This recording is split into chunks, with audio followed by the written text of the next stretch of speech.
करेंगे diuretics. Diuretics सारा कुछ ले दे के है किडनी के ऊपर, और किडनी की फिजियोलॉजी स्ट्रांग होनी चाहिए, आपको आनी चाहिए। और किडनी का जो बेसिक यूनिट है, जैसे कोई घर बनता है ना, तो उसका बेसिक यूनिट ईंट होती है, एक ब्रिक होती है कि ईंट से ईंट मिलती है तो घर बनता है, दीवार बनती है। इसी तरह किडनी का बेसिक यूनिट जो है ना, फंक्शनल यूनिट, वो है नेफ्रॉन। और नेफ्रॉन बहुत सारे मिलियंस में होते हैं, वो मिलते जाते हैं। और यूरिन आउटपुट, यूरिन का कंट्रोल, यूरिन कितना निकालना है, कंसनट्रेटेड निकालना है, डाइल्यूटेड निकालना है, वो सारा प्रोसेस करने वाले ये नेफ्रॉन होते हैं। फिर नेफ्रॉन की स्ट्रक्चर और नेफ्रॉन की फिजियोलॉजी आपको आनी चाहिए। तो हम मोटे मोटे पॉइंट्स पढ़ेंगे उसके, ताकि हम डायूरेटिक्स को फार्माकोलॉजी में इजीली पढ़ सकें। तो सबसे पहले फंक्शन ऑफ किडनीज, ये हर बंदे को पता होगा, मैं फिर भी कर देता हूँ। Excretion of metabolic waste products and foreign chemicals. ठीक है, वेस्ट प्रोडक्ट तो हमारी बॉडी बना रही है, जब हम कुछ खाते पीते हैं बॉडी को फंक्शन कर रही है, मेटाबॉलिक वेस्ट होता है, उसको निकालना ही निकालना है उसको। ठीक है, और फॉरेन केमिकल्स का ये मतलब होता है कि कोई हमने मेडिसिन ली है, कोई टॉक्सिक मटेरियल ले लिया है, कोई इसके अलावा कोई और एजेंट हमारी बॉडी में इंट्रोड्यूस हो गया है, उसको हमने निकाल फेंकना है। फिर है regulation of water and electrolyte balance. ठीक है, इलेक्ट्रोलाइट जो है हमारी बॉडी में वो ज़रूरी हैं, जिसमें हमारे पास NCO3 है, हमारे पास सोडियम है, पोटेशियम है, कैल्शियम है, वाटर है। इन सब को हमने एक बैलेंस रेंज में रखना है, कि ना हमने एक बैलेंस रेंज से ऊपर जाने देना है, ना कम करना है। जब भी ये ऊपर या नीचे होंगे ना, प्रॉब्लम कॉज करेंगे। ठीक है, जैसे सपोज वाटर बहुत ज़्यादा हो जाएगा हमारी बॉडी में, वो हाइपरटेंशन कॉज करेगा। हाइपरटेंशन की वजह से लंग्स भी ख़राब हो सकते हैं। हाइपरटेंशन की वजह से हमारे हार्ट को प्रॉब्लम हो सकती है। और हाइपरटेंशन के बारे में आगे हम चल के पढ़ेंगे, उसकी A to Z हर चीज़ ना। ठीक है, फिर है रेगुलेशन ऑफ बॉडी फ्लूइड। अभी मैंने आपको बताया कि अगर सपोज हमारी इसमें बॉडी के अंदर ब्लड का लेवल बढ़ जाता है पानी की मकदार ज़्यादा होने की वजह से, तो किडनी क्या करती है, उस पानी को यूरिन के थ्रू निकाल देती है, ताकि वो एक बैलेंस अमाउंट जो हमें चाहिए थी वो वापस बच जाए। फिर है regulation of acid base balance, ये भी किडनी करेगी। रेगुलेशन ऑफ आर्टीरियल प्रेशर, ये भी है। फिर सिक्रीशंस हैं बहुत सारी जो उसने निकालनी होती हैं। एरिथ्रोपोइटिन है, काइनिन है, रेनिन है, प्रोस्टाग्लैंडिन है, ये सारी की सारी किडनी ने ही रेगुलेट करनी है। आपने ना एक चीज़ याद रखनी है हमेशा, कि किडनी, लंग्स और हार्ट, ये तीन आपस में इंटरकनेक्टेड होते हैं। इनमें से किसी एक को भी प्रॉब्लम होगा तो बाकी दो इफेक्ट लाजमी होंगे। हार्ट को प्रॉब्लम होगा तो किडनी और लंग इफेक्ट होंगे, लंग को प्रॉब्लम होगा तो अगर हार्ट को होगा तो लंग्स और किडनी इफेक्ट होंगे, किडनी का होगा तो लंग्स और हार्ट होगा। ठीक है, ये तीन आपस में एक ट्रायंगल के तौर पे काम करेंगे। फिर है स्ट्रक्चर ऑफ किडनी, उसके अंदर सबसे इंपॉर्टेंट है हमारा नेफ्रॉन। तो हम पूरी किडनी को छोड़ के नेफ्रॉन को पढ़ेंगे, क्योंकि जो डायूरेटिक्स है ना मेडिसिन, वो सारी काम करेंगी हमारे नेफ्रॉन के ऊपर। और नेफ्रॉन के ऊपर भी ये नहीं है कि एक ही मेडिसिन पूरे नेफ्रॉन पे काम करेगी। ठीक है, नेफ्रॉन के डिफरेंट पार्ट्स के ऊपर जाके डिफरेंट मेडिसिन ने काम करना है, इसलिए हम लोग नेफ्रॉन के हर पार्ट को अच्छे से स्टडी करेंगे, ताकि हम एग्जैक्टली उस पॉइंट को हिट कर सकें जिसको हमें करना है, जो हमें नीडेड है। तो नेफ्रॉन है, नेफ्रॉन के अंदर हमारे पास क्या है जनाब, बोमेंस कैप्सूल है, ग्लोमेरुलस है। रीनल ट्यूबुलर सिस्टम के अंदर हमारे पास प्रॉक्सिमल और डिस्टल कॉन्वोल्यूटेड ट्यूब्यूल्स हैं।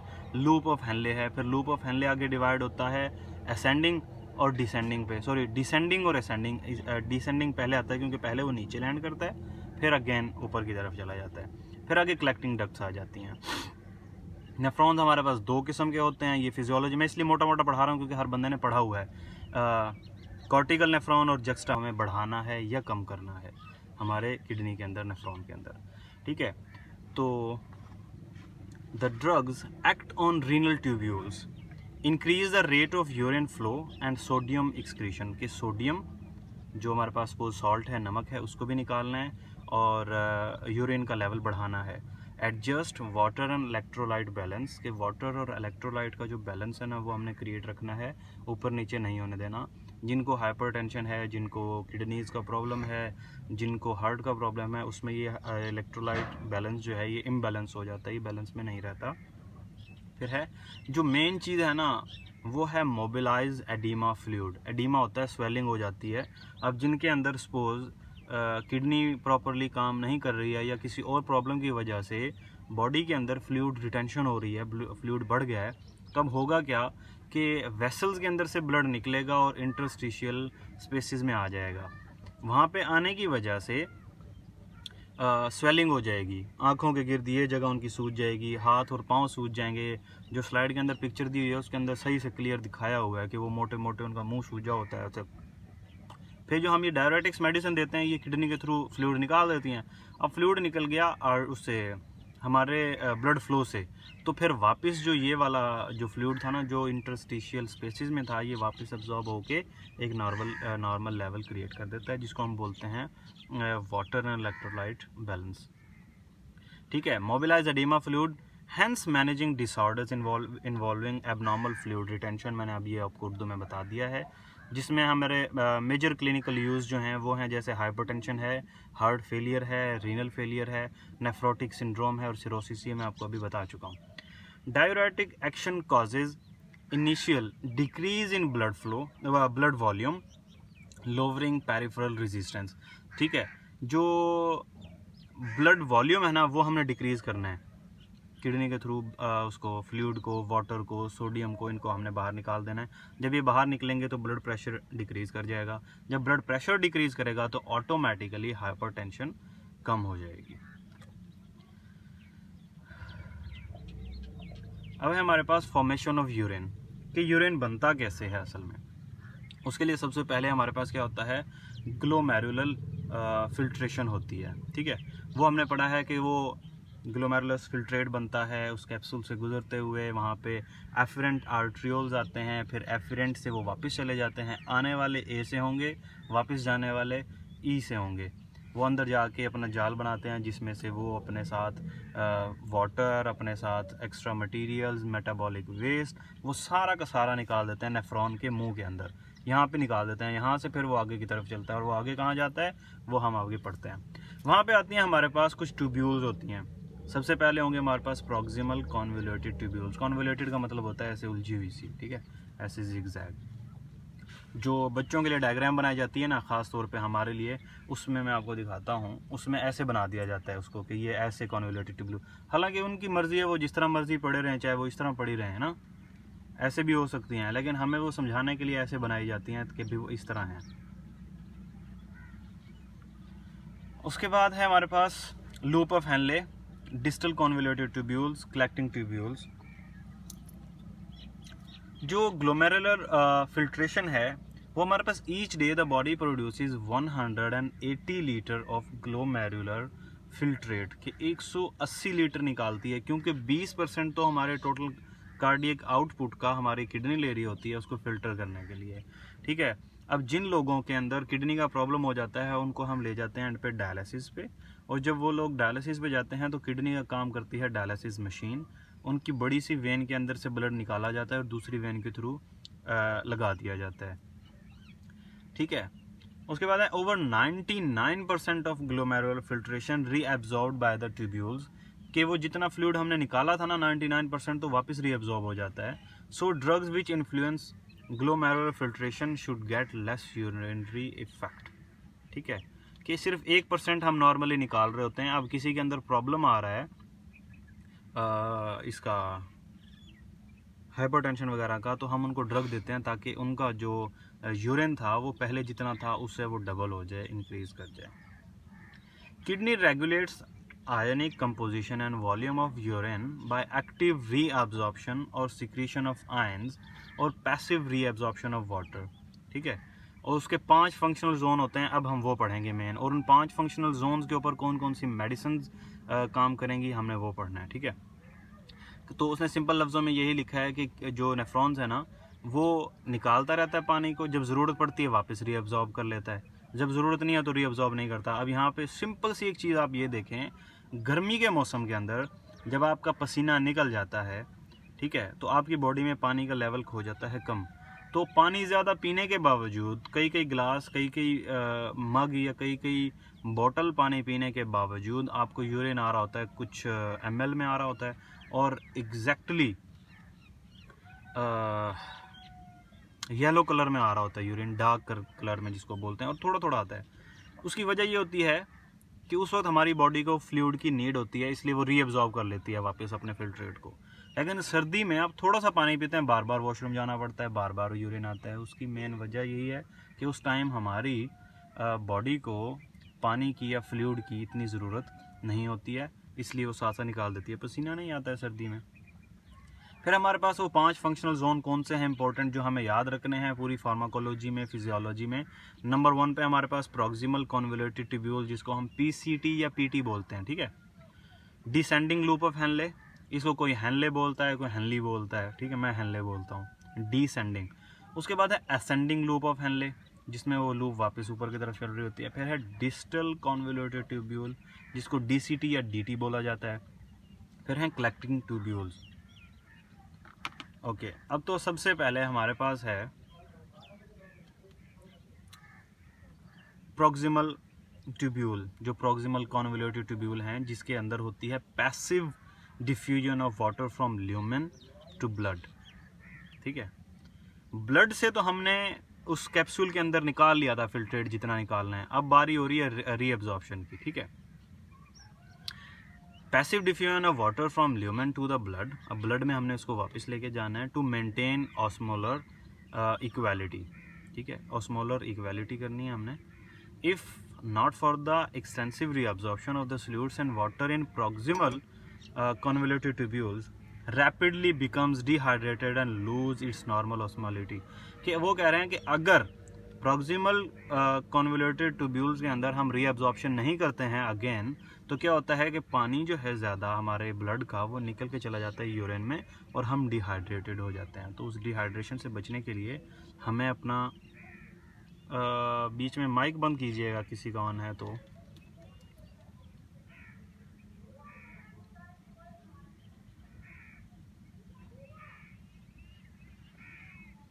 हाँ ठीक है। Rapidly become dehydrated and lose its normal osmolarity, कि अगर फ्लूइड ज़्यादा निकल जाएगा तो हम डिहाइड्रेटेड फील करेंगे, तो वो हमें करने नहीं देना है नॉर्मल बंदे में। तो फार्माकोलॉजी में हमने पढ़ना ही है कि अगर किसी के अंदर ये प्रॉब्लम हो रहा तो हमने उसको ठीक कैसे करना है, ठीक है। तो जो सोडियम है ना, नमक का इसलिए मना किया जाता है क्योंकि नमक जो है ना, सोडियम, वो हमारे किडनीज़ में, नेफ्रॉन्स में एब्जॉर्प्शन और रीअब्जॉर्प्शन में बहुत इम्पोर्टेंट रोल प्ले करता है। और वो कैसे करता है वो अभी हम पढ़ेंगे। उसके हैं 4 मैकेनिज़्म।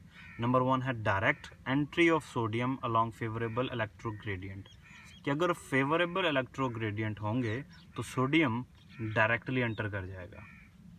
ट्रांसपोर्ट करनी है अब हमने स्पेसिफिक सिम्पोर्टर्स के ज़रिए। दूसरा मेथड है उसका कि अगर सोडियम खुद से एंटर नहीं हो रहा है तो फिर हमारी बॉडी उसको समझें धक्के से करवाती है स्पेसिफिक सिम्पोर्टर्स के थ्रू, जिसमें सोडियम एंड पोटेशियम जो हैं वो एक्टिव रीअब्जॉर्प्शन के लिए, पहले हमने पढ़ा है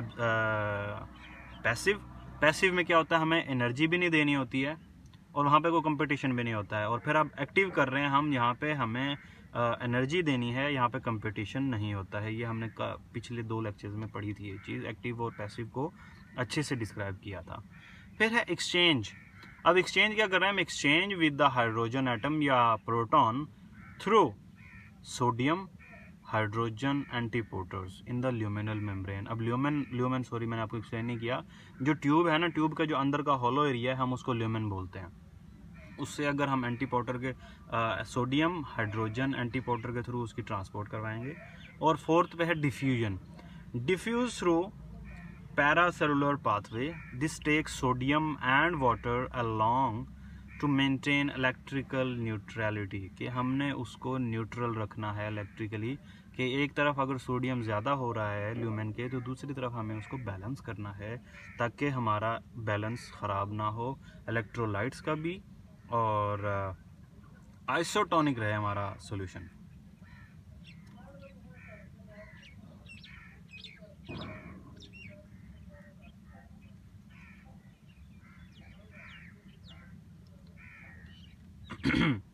तो अब हम ड्रग पढ़ेंगे अपनी। सबसे पहली वो है कार्बोनिक एनहाइड्रेज इनहिबिटर, इसको हम बोलते हैं CAI, ठीक है। तो क्या करता है जनाब, ये जो कार्बोनिक एनहाइड्रेज है इनको इनहिबिट कर देती है, ठीक है। और दूसरा इसका मेन फंक्शन है lowers the pH in the blood. अगर pH हमारे ब्लड की लो होगी तो क्या होगा, हमारा ब्लड एसिडिक हो जाएगा। पीएच जब जब लो होगी किसी चीज़ की वो चीज़ एसिडिक होती चली जाएगी, पीएच जब जब किसी चीज़ की इंक्रीज़ करती जाएगी वो बेसिक होता चला जाएगा। तो जो कार्बोनिक एनहाइड्रेज है अगर ये इनहिबिट होगा तो हमारी ब्लड की पीएच डिक्रीज़ कर जाएगी। अब इसका CAI का मैकेनिज्म ऑफ एक्शन क्या है, ये ब्लॉक कर देता है एपिथेलियल सेल्स जो है ना उनके अंदर प्रॉक्सिमल कॉन्वोल्यूटेड ट्यूब्यूल्स की एपिथेलियल सेल्स को to exchange hydrogen ion with sodium and water, कि जो सोडियम और वाटर ने आपस में एक्सचेंज करना था, सोडियम और वाटर को एक्सचेंज होना था प्रोटॉन के साथ, हाइड्रोजन के साथ, ठीक है। तो ये उसको रोक देता है। जब वो रुकेगा तो हमारा ब्लड पीएच डिक्रीज करेगी और वो एसिडिक होता चला जाएगा, ठीक है। और इसमें हमें इसके जो एक्शन है ना उसमें हमें मिलता क्या क्या है। अगर हम CAI किसी बंदे को देते हैं, कार्बोनिक एनहाइड्रेज इनहिबिटर्स, तो उसमें सबसे पहले क्या होता है, it increase the excretion of HCO3, sodium, water and potassium. इन चीज़ की एक्सक्रीशन वो ज़्यादा कर देता है, इनको वो निकाल देता है हमारे बॉडी से। रीअब्जॉर्प्शन ऑफ वाटर जो है डिक्रीज़ करेगी ऑटोमेटिक। जब हम बॉडी से अपने वाटर को बाहर निकाल रहे हैं तो उसकी रीअब्जॉर्प्शन कम हो जाएगी। यूरिन का वॉल्यूम ऑटोमेटिक बढ़ जाएगा, सीधी बात है। जब पानी हम यूरिन में ज़्यादा करें तो वॉल्यूम बढ़ेगा ना यूरिन का, ठीक है। तो इसको हम diuresis, alkaline urine, body acid और नाइट्रोयूरेसिस बोलेंगे। अब इसको मैं जो मैंने अभी जल्दी जल्दी टर्म्स बोली हम इसको थोड़ा सा एक्सप्लेन करता हूँ। अब देखें, जैसे जैसे हमने ब्लड की पीएच कम की, इसका मतलब ये होगा हमारा ब्लड एसिडिक हो गया, तो जो यूरिन है हमारा वो बेसिक हो जाएगा, ठीक है। तो यहाँ पे अल्कलाइन यूरिन होगा, क्योंकि अल्कली बेसिक को बोलते हैं ना, अल्कलाइन यूरिन निकलेगा हमारा। बॉडी एसिडिक हो जाएगी क्योंकि हमारा ब्लड एसिडिक जा रहा है।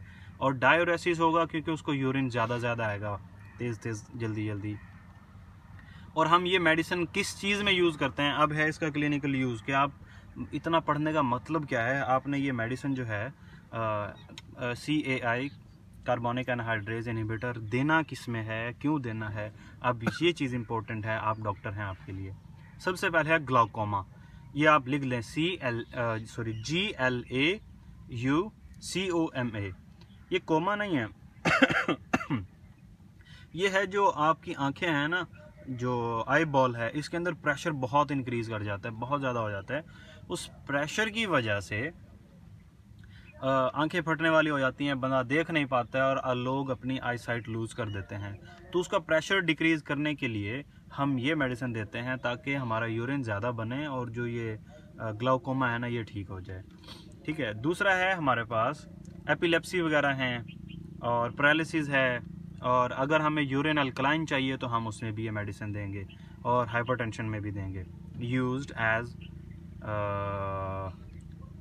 Adjacent to other ocular hypotensive. ये जो ओक्यूलर है ना बॉल हमारी, इसके अंदर जो हाइपरटेंशन हो रही होती है जिसको हम ग्लाउकोमा कहते हैं, हमें उसको क्योर करना है।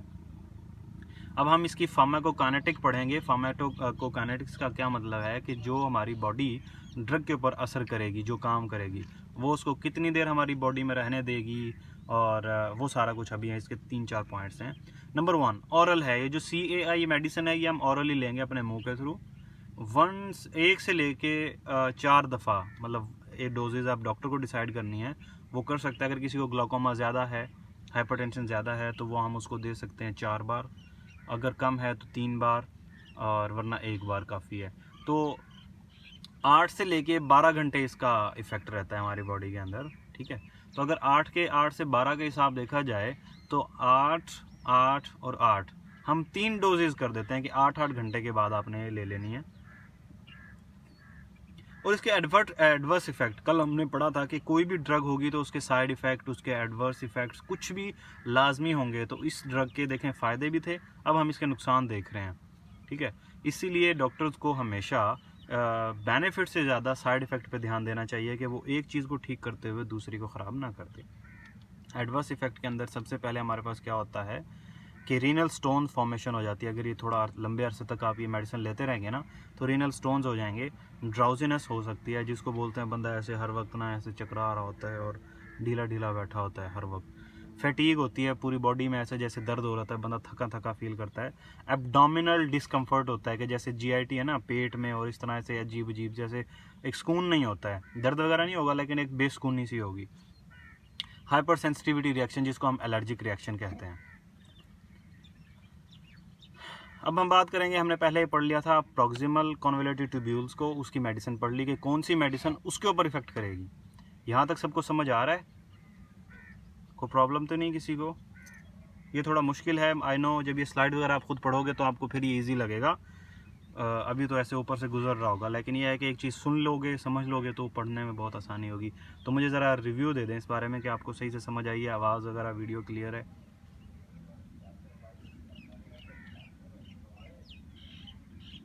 हेलो,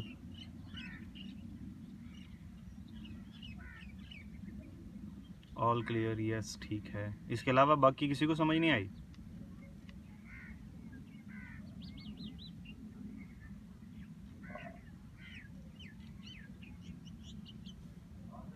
ओके जी, चलें बता दिया करें, थोड़ा दो तीन लोग बता देते हैं ना तो सही रहता है। अब हम बात करेंगे डिसेंडिंग लूप ऑफ हेनले की। डिसेंडिंग वही हमने देखें, नेफ्रॉन का पहले पढ़ा था कैप्सूल, उसके बाद उसकी थी डिस्टल प्रॉक्सिमल। ओके, प्रॉक्सिमल और डिस्टल को अगेन मैं बता देता हूँ कि प्रॉक्सिमल जब हम किसी चीज़ के बारे में बात करेंगे तो प्रॉक्सिमल पी से है, पी का मतलब है पास, और डिस्टल डी से है, इसका मतलब है दूर। कि कोई भी पार्ट जब आप उसके करीब वाले पास वाले पार्ट को पढ़ेंगे तो वो प्रॉक्सिमल होगा, और जो दूर वाले को पढ़ेंगे तो वो डिस्टल होगा। अभी जैसे मैंने आपको बात की कि सपोज ये वो कैप्सूल है, यहाँ पे हमने स्टार्ट किया था नेफ्रॉन को, फिर ये उसकी प्रॉक्सिमल कॉन्वोल्यूटेड ट्यूब्यूल्स थी, फिर ये उसका डिसेंडिंग लूप ऑफ हेनले था, ये उसका असेंडिंग आ गया, और ये डिस्टल आ गई। तो देखें ना, यहाँ से लेके ये चीज़ दूर है इसलिए हमने इसको डिस्टल बोला, और ये वाली कॉन्वोल्यूटेड ट्यूब्यूल पास थी तो इसलिए हम इसको प्रॉक्सिमल कह रहे हैं। तो ये एक समझें, आप अपने जहन में कंसेप्ट क्लियर कर लें, इजी सा है, डिस्टल दूर और प्रॉक्सिमल पास, PPDD। तो अब हम बात करें डिसेंडिंग लूप ऑफ हेनले की। पहला पार्ट है ये लूप ऑफ हेनले का, नीचे की तरफ जा रहा है सबसे पहले, तो डिसेंडिंग है, इसमें है रिमेनिंग फिल्ट्रेट है, जो बच गया था, जो हमने एब्जॉर्ब कर लिया था ना पहले, जो आया था फिल्ट्रेट हमने वो प्रॉक्सिमल कॉन्वोल्यूटेड ट्यूब्यूल के अंदर एब्जॉर्ब कर लिया था। अब जो उसमें से बच गया है ना वो इधर आ रहा है, ये चीज़ आपने देखनी है, ठीक है। वो filtrate descending loop of Henley में एंटर हुआ, पास इनटू किडनी मेड्यूला, जो मतलब किडनी के मेड्यूला से गुजरा है क्योंकि वो मेड्यूला में होता है डिसेंडिंग लूप ऑफ हेनले। और बाकी फिर है कि फ्रीमी परमिएबल टू वाटर, पानी जो है ना इसमें बाहर आ जा सकता है, जिसमें से water out of the tubule, पानी बाहर निकल जाएगा। फ्रीली परमिएबल टू वाटर है, not freely permeable to salt. Salt जो है वो ल्यूमेन के अंदर रहेगा, पानी बाहर जा सकता है, ठीक है।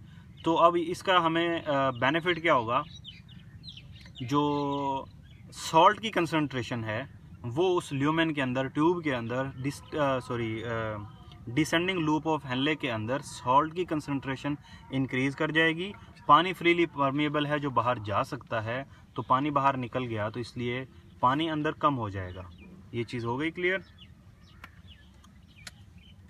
तो यहाँ पे जो हम डायरेटिक्स यूज़ करते हैं ना, जिन्होंने आके डिसेंडिंग लूप ऑफ हेनले पे काम करना है, उनके आप ज़रा नाम लिख लें अगर आपने लिखने हैं तो, वरना आप जब पढ़ेंगे तो आपके पास ही आ जाएंगे। इसमें मैनिटॉल, साबिटॉल, ग्लूकोज, यूरिया, ये सब इसी के अंदर आते हैं, ठीक है। अब यहाँ पे एक वर्ड लिखा है कि ये जो मेडिसिन है ना जो हमने अभी इसमें देनी है, जो जाके काम करेंगी डिसेंडिंग लूप ऑफ हेनले पे, ये होंगी गिवन पेरेंट्रोली, ठीक है। अब मुझे पेरेंट्रोल का कोई बंदा बताएगा कि ये पेरेंट्रोल क्या है। पिछली हमने पढ़ी थी ऑरल रूट से, यहाँ पे पेरेंट्रोल में बताया, सबसे पहले लेक्चर लिया हुए हैं मोना ने और मनाहिल ने। आप दोनों में से कोई एक बंदा आंसर करे यहाँ पे कि पेरेंट्रोल का क्या मतलब होगा। पिछली मेडिसिन हमने ली थी ऑरली, मुँह से खा ली थी। दूसरा कोई आंसर? वैसे कुछ ठीक है, ये कम्प्लीटली आपका आंसर ठीक नहीं आया अभी। मनाहिल,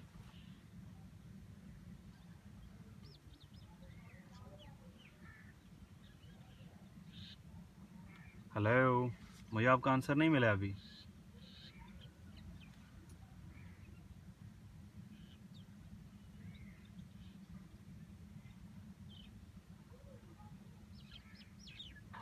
ठीक है, एक ऐसा मेथड है जो हमने ऑरली के अलावा इसके पैरेलल लेना है, पैरेलल टू ओरल, कि हमने मुंह से नहीं खाना, इसके अलावा किसी और तरीके से एंटर करना है। तो आंसर ज़रा जल्दी जल्दी से किया करो ना, इससे ही आगे आपका रिवाइज होता रहेगा।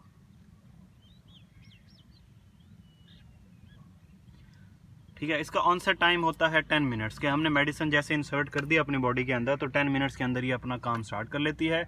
उसके बाद 2 से 3 आवर्स इसका जो पीक है ना, टीपी मैक्स, वो है 2 से 3 आवर्स, और उसका ड्यूरेशन है 6 to 8 आवर्स के। अगर सपोज हमें देनी पड़े तो 6 to 8 आवर्स का इसका टाइम है, तो हम 3 या 4 बार दे सकते हैं। 6 के हिसाब से 24 आवर्स के अंदर हम इसको 4 बार दे सकते हैं, और 8 आवर्स के हिसाब से हम इसको 3 बार दे सकते हैं। तो इसके बारे में ज़रा जल्दी जल्दी पढ़ लेते हैं। इसने जो मेन चीज़ लिखी हुई है, the agent has filtered by glomerulus within 30 to 60 minutes. Glomerulus देखे ना, एक यहाँ पे मेन चीज़ है जो कंफ्यूज करती है कि उस तक हम पहुँचेंगे कैसे, जो डिसेंडिंग लूप ऑफ हेनले है उस तक पहुँचेंगे कैसे। सबसे पहले वो ड्रग हमने अपने ब्लड में इंट्रोड्यूस करवा दी, ब्लड के बाद वो पहुँची है हमारे नेफ्रॉन के पास, वहाँ से एफरेंट आर्ट्रियोल से होती हुई वो ग्लोमेरुलर कैप्सूल के अंदर एंटर हुई है। ठीक है, वहाँ से एब्जॉर्ब होने के बाद वो फिर पहुँची है हमारे प्रॉक्सिमल कॉन्वोल्यूटेड ट्यूब्यूल के पास, और वहाँ से फिर आई है वो डिसेंडिंग लूप ऑफ हेनले पे। All clear. उसके बाद है हमारे पास उसका मैकेनिज्म ऑफ एक्शन, के वो काम कैसे करती है। फ्रीली फिल्टर्ड थ्रू ग्लोमेरुलस, कि ग्लोमेरुलस जो है उससे वो फ्रीली फिल्टर्ड होके आ गई है प्रॉक्सिमल कॉन्वोल्यूटेड ट्यूब्यूल से गुजरती हुई डिसेंडिंग लूप ऑफ हेनले की तरफ। ठीक है, यहाँ पे वो क्या कर रही है, लिमिट वाटर रीएब्जॉर्प्शन, कि जो वाटर रीएब्जॉर्ब हो रहा था ना उसको लिमिट कर देगी, रोक देगी, वाटर को रीएब्जॉर्ब होने नहीं देगी। ठीक है, जितना बाहर निकल गया था पानी निकल गया, और निकलने देगी लेकिन वापस नहीं घुसने देगी। Also water from plasma to tubule, ठीक है, जो प्लाज्मा में था ना हमारे ब्लड के अंदर जो पानी था उसको भी निकलवा देगी। तो अब यहाँ पे क्या होगा, जब प्लाज्मा से या हमारे ब्लड से पानी निकल जाएगा बाहर की तरफ और वापस एब्जॉर्ब भी नहीं होगा, तो यहाँ पे दो चीज़ें होंगी, यूरिन का वॉल्यूम बढ़ जाएगा और ब्लड का वॉल्यूम कम हो जाएगा। जब ब्लड का वॉल्यूम कम होगा तो ऑटोमेटिक हाइपरटेंशन, ब्लड प्रेशर सब डिक्रीज कर जाएंगे। तो इसलिए ये मेडिसिन दी जाती है। अब कौन सी मेडिसिन आपने सपोज कौन से पेशेंट को देनी है वो आपको डिसाइड करना है, बिकॉज आप डॉक्टर होंगे। अब इसका एक्शन में वही है कि प्लाज्मा वॉल्यूम डिक्रीज़ कर जाएगा, प्लाज्मा वॉल्यूम में से क्योंकि हमने पानी को निकाल दिया है और वापस रीअब्सॉर्ब भी नहीं होने दिया। उसके बाद यहाँ पे एक और चीज़ भी करता है, जो एक्सक्रीट करता है ना उसकी वॉल्यूम बढ़ा देता है। पानी को भी निकलवा दिया, रीअब्जॉर्प्शन भी नहीं होने दिया है, सोडियम जो है नमक जिसको बोलते हैं सॉल्ट, उसको भी निकाल दिया, पोटेशियम, कैल्शियम, मैग्नीशियम, क्लोरीन और ACO3 जिसको हम बाइकार्बोनेट कहते हैं उसको भी निकाल दिया।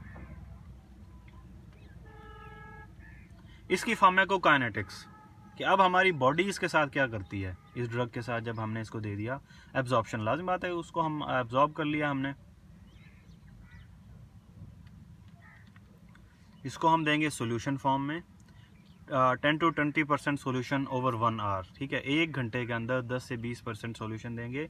और इसके बाद इसका शॉर्ट ड्यूरेशन ऑफ एक्शन होता है, ये शॉर्ट टाइम के लिए होती है।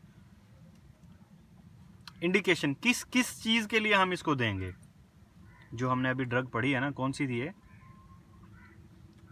लूप ऑफ हेनले के लिए, डिसेंडिंग लूप ऑफ हेनले के लिए हमने पढ़ी है मैनेटोल, साबिटोल वगैरह। ठीक है, इनकी इंडिकेशन का मतलब होता है कि पेशेंट को मसला क्या होगा जब हम ये ड्रग देंगे। ब्रेन एडीमा होगा, अगर उसके दिमाग में कोई स्वेलिंग वगैरह जा रही है हम उसको ये दे देंगे। अच्छा, ग्लोकोमा होगा, वही आँख के अंदर अगर उसकी प्रेशर बढ़ा हुआ है, इंट्राओक्यूलर प्रेशर बढ़ा हुआ है, हम उसको ये मेडिसिन दे देंगे। Okay, prevent acute renal failure हो सकता है, जो किसी ड्रग की टॉक्सिसिटी की वजह से होता है, शॉक की वजह से होता है, ट्रॉमा की वजह से है। ट्रॉमा मतलब कोई एक्सीडेंट वगैरह हो गया, किडनी डैमेज हो गई है, और को शॉक है, किसी ड्रग की को एलर्जी हो गई थी, या ड्रग उसने बहुत ज़्यादा मकदार में ले ली थी टॉक्सिक रेंज में। कल हमने ड्रग की डोजेस पढ़ी है ना, कि थ्रेशोल्ड डोज होती है, फिर एक हमारे पास ट्रीटमेंट की डोज होती है, और एक होती है फिर टॉक्सिक डोज जो थ्रेशोल्ड से बहुत ऊपर चली जाती है। तो अगर किसी ने इस तरह टॉक्सिक डोज ली हुई है और किडनी ने उसको ड्रग को एलिमिनेट करना है, और उस चक्कर में किडनी ख़राब होने से बचाने के लिए हम मैनिटोल और साबिटोल वगैरह दे देते हैं। Eliminate toxic substances from the GIT tract to promote removal of renal toxins. ठीक है, ये क्या करती है, हमारे GIT से भी निकलवा देती है ड्रग्स को, ताकि रीनल की तरफ इतनी ड्रग्स आए ना जो टॉक्सिक ड्रग्स हैं, और वो फीसिस के थ्रू निकल जाएं, वहाँ पे इतना प्रॉब्लम नहीं होता है। किडनी में आप देखें इतना बारीक नेफ्रॉन होता है कि इसमें 1 लेयर थिकनेस भी आ जाती है सेल्स की, तो इसलिए GIT के थ्रू अगर कोई ड्रग निकल जाती है तो वो बेहतरीन है। इसके एडवर्स इफेक्ट, साइड इफ़ेक्ट जो हैं उसमें क्या होता है कि एक्स्ट्रा सेलुलर वॉल्यूम एक्सपेंशन हो सकती है, डिहाइड्रेशन हो सकती है इफ़ नॉट रिप्लेस्ड एडिक्वेटली। तो मेन प्रॉब्लम इसका यही है कि ये डिहाइड्रेशन करवा देता है। डिहाइड्रेशन का प्रॉब्लम इसलिए होता है कि हमने वाटर भी निकाल दिया, उसको रीअब्जॉर्ब भी नहीं होने दिया, हमने सोडियम को भी निकाल दिया, पोटेशियम और कैल्शियम को भी निकाल दिया, हर चीज़ को तो निकाल दिया, वापस आने किसी चीज़ को भी नहीं दिया। तो इसलिए या तो कोई रिप्लेसमेंट थेरेपी होनी चाहिए, कोई ड्रग वगैरह ऐसी दी जाए जो इसके असर को रोक दे, या फ्लूइड हम इतना प्रोवाइड कर दें कि बंदे को डिहाइड्रेशन ना हो।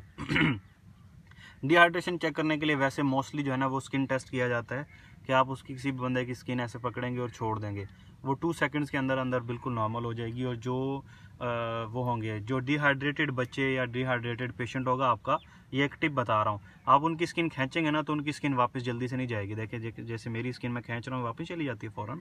अगर डिहाइड्रेशन होगी सीवियर लेवल पे तो वो ऐसे स्किन वापस नहीं जाएगी। जितनी ज़्यादा डिहाइड्रेशन होती जाएगी उतनी स्किन पे ऐसे ऐसे ऐसे करके खड़ी रहेगी, फिर स्लो स्लो स्लो स्लो वापस जाएगी।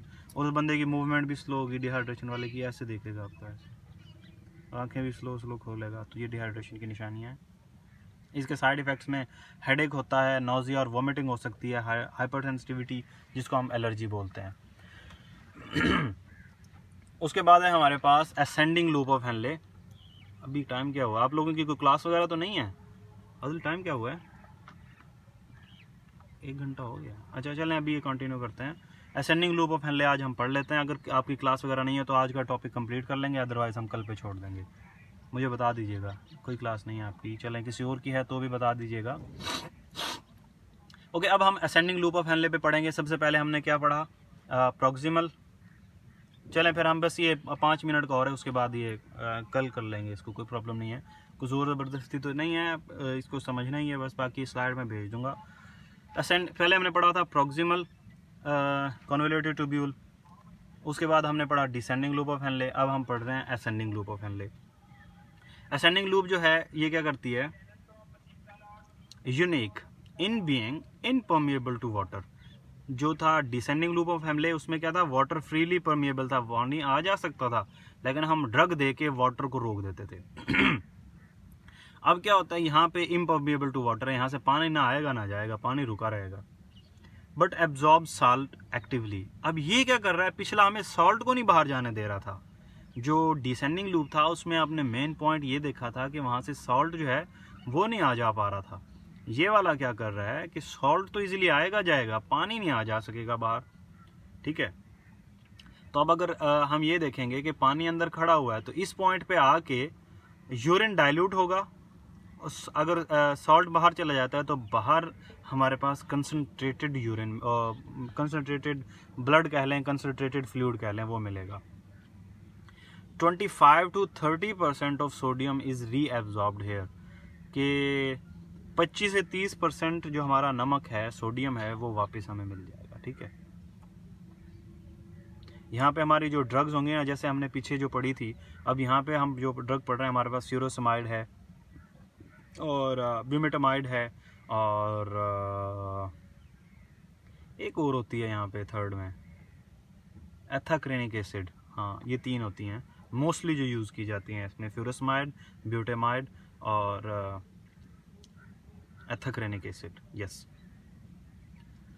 जो most commonly used loop diuretic है वो फ्यूरोसिमाइड है। फ्यूरोसिमाइड आम मिल जाती है हर जगह पे, हर हॉस्पिटल वाले रखते हैं, और आई थिंक वो लेसिक्स के इंजेक्शन में मिलती है, टैबलेट में भी मिल जाती है लेसिक्स में। ज़ुबान के नीचे भी रखवा देते हैं। इसका मैकेनिज्म ऑफ एक्शन हमारे पास अगर हम देखेंगे तो वो है कि 30% से 40% of filtered sodium can be excreted according to their natriuretic capacity. Large amount of sodium, chloride and potassium cations are excreted, वो निकाल दिए जाते हैं, और decrease the reabsorption of calcium, magnesium, उनकी कैल्शियम और मैग्नीशियम का जो रीअब्जॉर्प्शन है ना, उनको ये ड्रग इनहिबिट कर देती है। वैसे तो आ जा रही थी, जब हमने स्टार्ट में पढ़ा है ना अभी 1-2 मिनट पहले, 1-2 मिनट पहले जो हमने पढ़ा है वो नॉर्मल फंक्शन था कि सोडियम वगैरह फ्रीली आ जा सकते हैं, पानी नहीं आ जा सकेगा। लेकिन जब हम ये ड्रग देंगे, ये ड्रग क्या करवाएगी, उसके एंटी करेगी।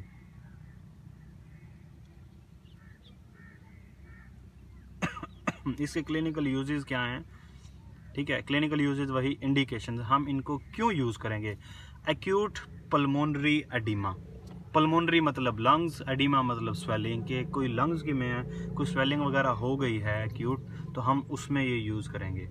वही आप यूरिन को बढ़ा देंगे और पानी को यूरिन में ज़्यादा करवा देंगे, जिसकी वजह से हमारा ब्लड वॉल्यूम डिक्रीज़ कर जाएगा, ब्लड प्रेशर डिक्रीज़ करेगा। उसको बराबर करने के लिए जो एडिमा वाला फ्लूइड है वो रीअब्जॉर्ब करके ब्लड में एंटर करवा दिया जाएगा। ठीक है, उसके बाद है हाइपरकैलेमिया, एक्यूट और क्रोनिक रीनल फेलियर, वही किडनी का कोई फेलियर हो सकता है, रीनल स्टोन्स हो सकते हैं, हाइपरटेंशन हो सकती है, और डिटॉक्सिकेशन हो सकती है, उसमें हम ये सब यूज़ करेंगे। इसके एडवर्स इफ़ेक्ट, उसके अंदर एडवर्स इफेक्ट्स के अंदर हमारे पास वीकनेस आती है, वीकनेस हो जाती है, फैटीग होगी, मसल क्रैम्प्स होंगे ना, कि जैसे मसल्स पे मसल चढ़ जाता है और वो दर्द करता है, मसल खिंच जाते हैं, खिंचाव फील होता है, वो होगा। कार्डियक अरिथमियाज होंगे। ठीक है, ये बहुत सीरियस कंडीशन होती है कार्डियक अरिथमियाज, जिसमें दिल एक नॉर्मल पेस नहीं रखता, अरिथमिया काज करता है। चलें जी, आज का ये लेक्चर यहाँ पे कंप्लीट होता है, और बाकी एक ड्रग रह गई है, उसको आप पढ़ लेंगे, वो बिल्कुल सिंपल सी है, और सिंपल वर्ड्स में लिखी है, मैं स्लाइड भेज देता हूँ, उसमें कोई ख़ास समझाने की ज़रूरत नहीं पड़ेगी, वो क्लियर हो जाएगा। तो अब तक सबको समझ आ गया, जिसको जाना है वो छोड़ सकता है, और किसी का कोई क्वेश्चन है तो वो अभी पूछ सकता है। देखिए क्लास वगैरह वो अभी मतलब क्लास ज्वाइन कर ले, अपनी कोई प्रॉब्लम नहीं है। ठीक है, सबको समझ आ गया। किसी को कोई प्रॉब्लम तो वो ऑडियो पे या मैसेज करके पूछ सकता है, यहाँ पे कोई प्रॉब्लम नहीं है।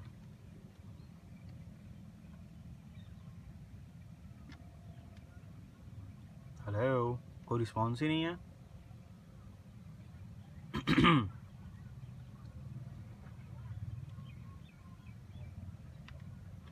चलिए ठीक है, फिर अपना ख्याल रखें सब। अल्लाह हाफिज़। वेलकम वेलकम, थैंक यू लिखा है किसी